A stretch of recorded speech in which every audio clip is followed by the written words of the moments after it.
approach that second half? I would say I was just like confident. I saw like the. And then came out and knocked down those 2 threes right away. Start up here in the front.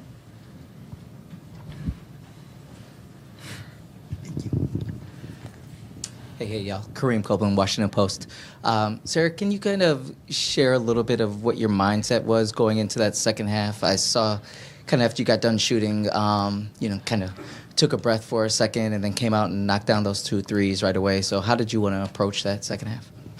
I would say I was just like confident. I saw like at the half, I hit one, and I was like, okay, shoot the next one.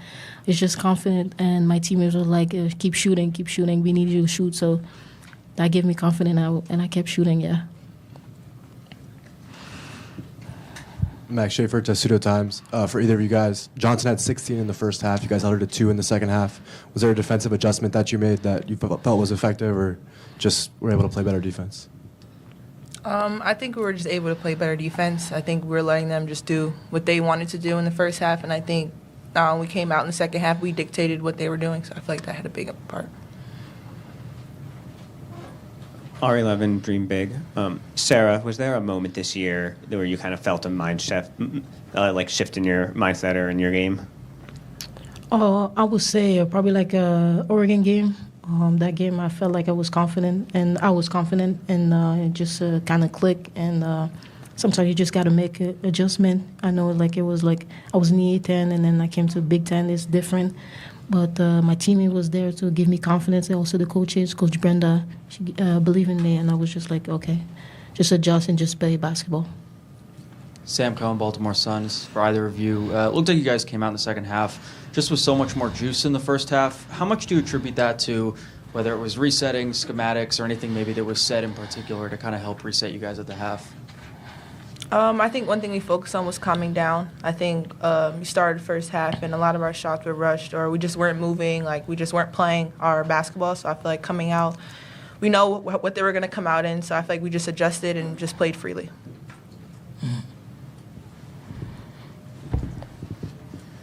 Hey, ladies, Rob Knox from The Next. Can you just describe the game? Obviously, it was a typical NCAA tournament game, lots of physicality, lots of talking back and forth, just a typical game, 2 teams just battling. Can you just describe playing in this type of game?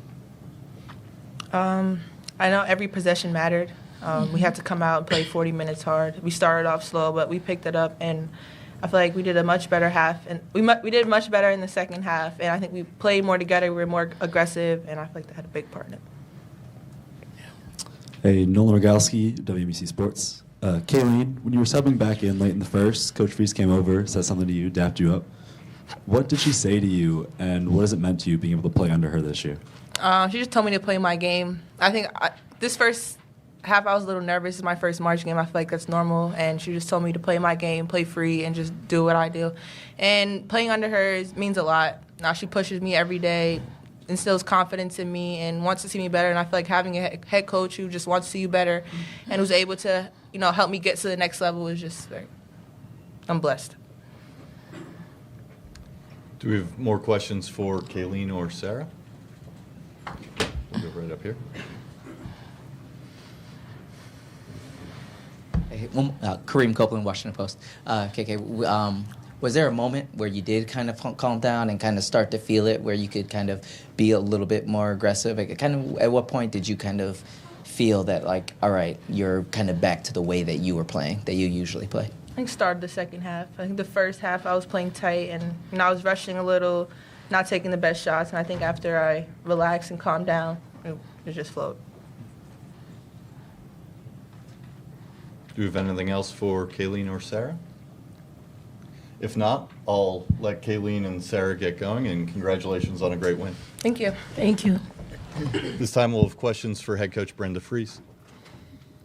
Hello, Brenda. Candace Buckner, Washington Post. When Norfolk was coming back in the fourth quarter, they cut the lead to 4 points. You called timeout. Just curious, what was your message in that huddle?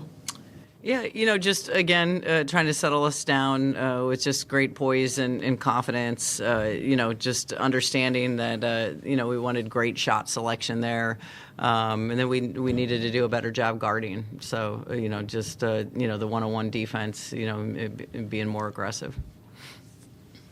Jared Hoffman. Jared Hoffman, HBCU Sports. Coach, this Norfolk State team has a reputation for being a crafty defensive team. They have an intense motor. Anytime they see the ball, they're swarming. What were kind of the challenges that they presented to your team, and what were kind of the adjustments that you felt like your team needed to make to give yourself a chance to win? Yeah, I mean, they're all winners. You can tell the experience that they have, with a roster like that. They weren't going to be afraid of the moment. We knew that. They've played in the NCAA tournament. They played with a chip on their shoulder. I thought they had the pace going where they needed it in the first half, a game in the 30s and keeping it low scoring. So, I thought we had to really make an adjustment in the second half to be able to pick up our pace, especially, defensively once we were able to get going. That led to a lot of great things on the offensive end. But like you saw, they're a tough out. That's the really well-coached team, a team that, plays really, really hard and gave us a lot of problems.